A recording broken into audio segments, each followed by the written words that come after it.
poem, it is needless to ask of a saint the caste to which he belongs. But before I go on to the explanation of the poem, I'll tell you about Kabir. Kabir, you all know, was a social reformer and a mystical poet. He was said to be born of a Brahmin woman, but he was brought up by a Muslim family and a weaver by profession. His hymns or songs have been widely popular for centuries. They are also included in the Guru Granth Sahib, the religious book of the Sikhs. तो वो अपने किस लिए जाने जाते हैं कि उन्होंने वो समाज सुधारक थे, जाति प्रथा के बिल्कुल खिलाफ थे और उनका एक ही था कि अल्टीमेट एम जो है वो आदमी किसी भी कास्ट का है, किसी भी रिलीजन का है, किसी भी क्रीड का है, all of are seekers of God. हम सब किसके हैं?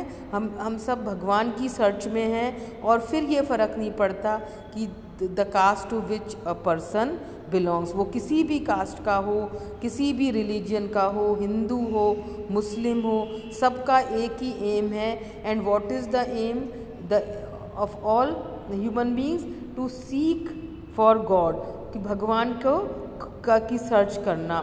और जैसे ही और जब हम उस एंड पर पहुंचते हैं, वहाँ पर इस तरह का कोई भी जो डिस्टिंक्शन है वो बिल्कुल ख़त्म हो जाता है। जात पात इनका सब जो है वो फ़र्क है वो ख़त्म हो जाता है। दिस प्रेजेंट हिम और डिवोशनल सॉन्ग, और you can say bhajan, is a translation bye Rabindranath Tagore of the well known Doha of Kabir, जात न पूछो साधु की, पूछ लीजिए ज्ञान, मोल करो तलवार का, पढ़न रहन दो म्यान। सो ही what is this? It is useless to ask a saint to which caste he belongs. What matters is his knowledge. किसी भी साधु से पूछना, किसी सज्जन से, किसी भी ज्ञान कि वो किस कास्ट को बिलोंग करता है, वो कहते हैं ये जो है बहुत ही मूर्खतापूर्ण क्वेश्चन है।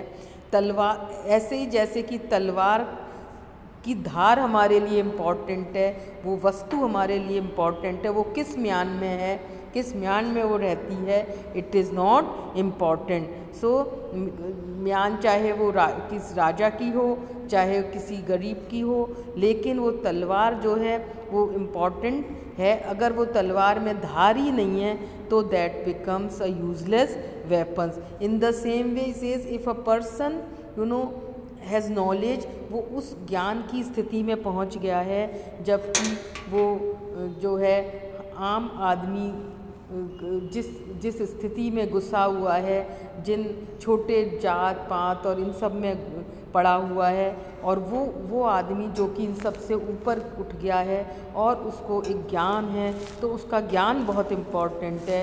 ये इम्पॉर्टेंट नहीं है कि वो किस कास्ट को बिलोंग करता है।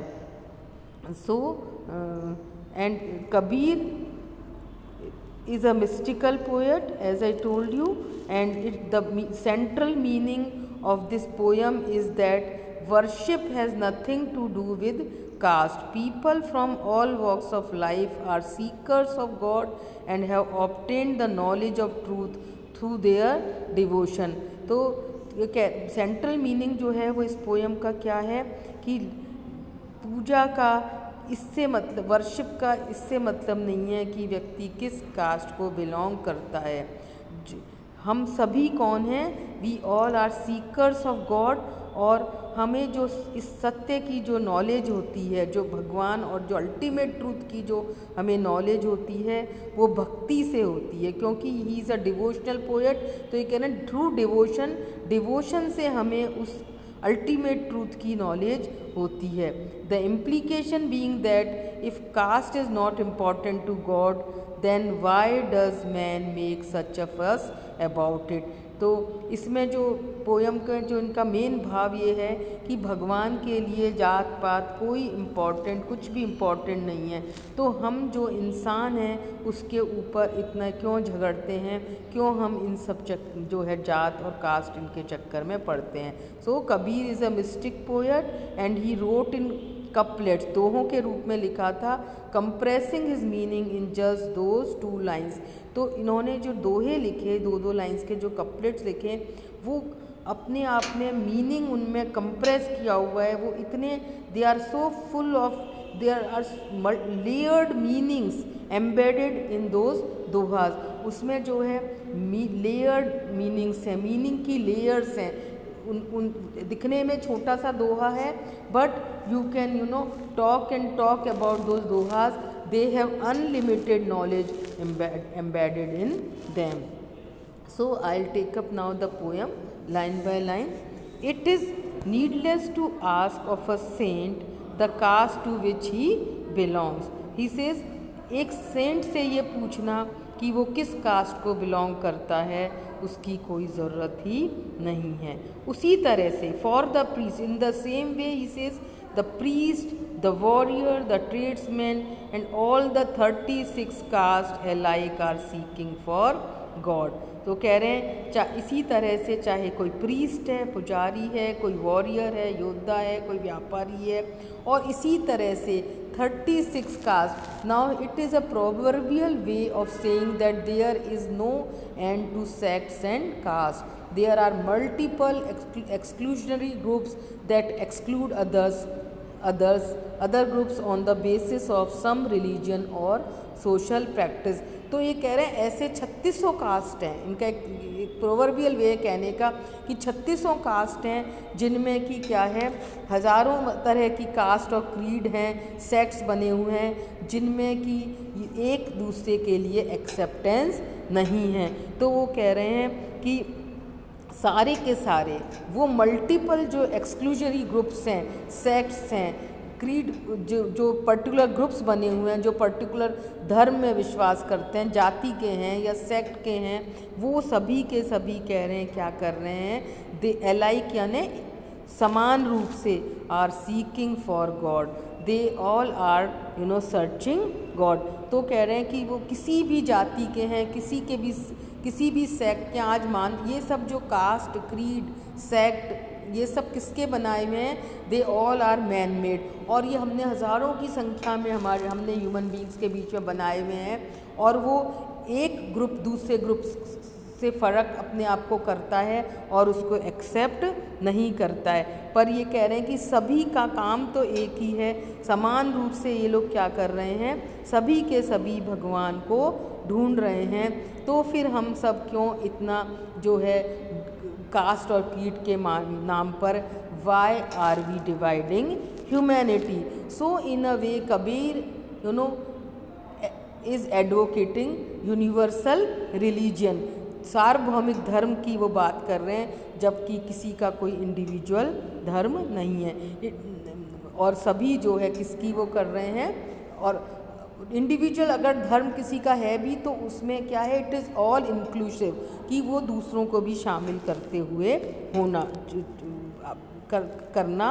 करता है। वो जो when he talks of the concept of universal religion, he is talking about embracing all kinds of religions and all kinds of caste.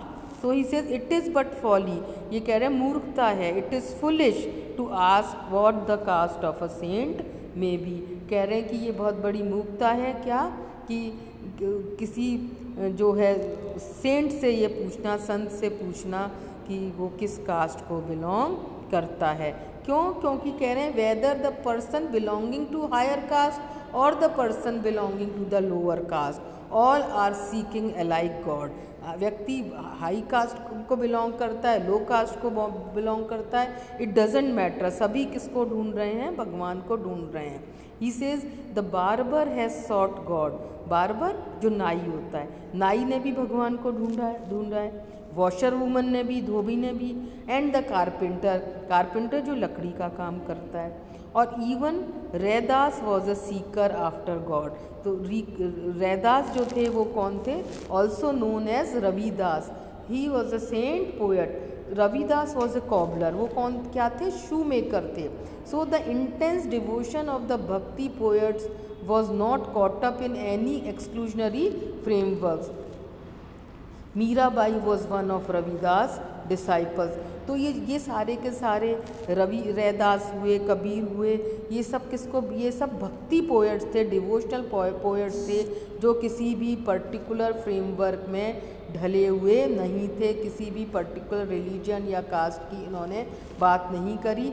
इनकी भक्ति जो थी वो किसके प्रति थी, भगवान के प्रति थी, पूरी तरह से समर्पित। और मीराबाई जो है वो उनकी जो है डिसाइपल थी, उनकी शिष्या थी।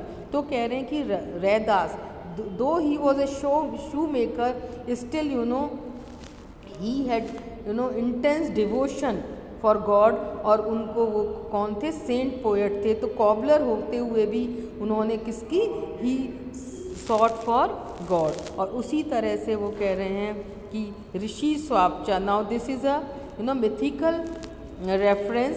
स्वापचा literally means lower caste. He is mentioned in the Mahabharata. Rishi means a man who has attained the highest wisdom. Thus, someone who has crossed the limits of his birth to attain the greatest wisdom. Swapcha is identified as a wise man, a sage, and another saint poet who was a tanner. तो वो भी ऋषि स्वापचा भी कौन थे, रैदास और रविदास की तरह एक टैनर थे, कॉबलर थे, एक शू मेकर थे। और लेकिन उन्होंने जो है अपने बर्थ की he was born in a low caste family, उन सब सीमाओं को पार करके उन्होंने ग्रेटेस्ट विजडम अचीव करी। और इसलिए ये कह रहे हैं कि जो है वो, and he is known, Rishi Swapacha is known as a wise man, बहुत ही बुद्धिमान व्यक्ति, एक संत और एक सेंट पोएट के रूप में जाने जाते हैं, जो कि by birth though he was a cobbler. So he says that devotion to God supersedes the limits of caste and creed. And he says, Kabir says, Hindu and Muslims alike have achieved that end.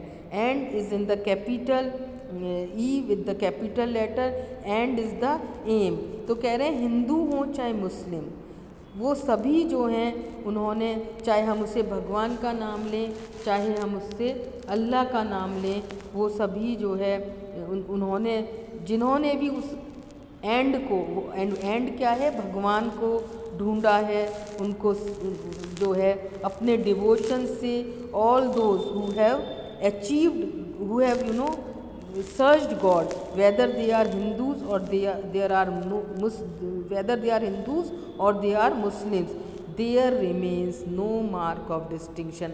और जब इंसान उस ऊंचाई पे पहुंच जाता है, जब वो एक तरह से भगवान को ढूंढ लेता है, अल्टीमेट ट्रूथ को ढूंढ लेता है, तब ये कह रहे हैं कि कोई फ़र्क नहीं रहता कि कौन हिंदू है, कौन मुस्लिम है, कौन हाई बॉर्न है और कौन लो बॉर्न है। तो no mark of distinction remains, या न रहना। तो जब हम अल्टीमेट ट्रूथ को ढूंढ लेते हैं, तब हम जो है कोई फ़र्क नहीं रहता, किसी भी धर्म का, जाति का, क्रीड का कोई फ़र्क, वहाँ पर सारे फ़र्क जो हैं वो मिट जाते हैं। सो ही Kabir in this poem which has been translated by Rabindranath Tagore, he is criticizing the caste system, or he gives the message to shun the idea of caste, और जो नेशनैलिटी, जो कास्ट के नाम पर, रिलीजन के नाम पर जो हमारे यहाँ पर जो डिवाइड हो रहे हैं, जो लड़ाई झगड़े हो रहे हैं, समाज में को बांटने की कोशिश की जा रही है, नेशन को बांटने की कोशिश की जा रही है, वो पहले भी होता आया है और आज भी हो रहा है। So this poem is very relevant, आज भी उसकी उतनी ही रेलेवेंस थी जितनी कि उस समय जब वो लिखी गई थी। Thank you so much.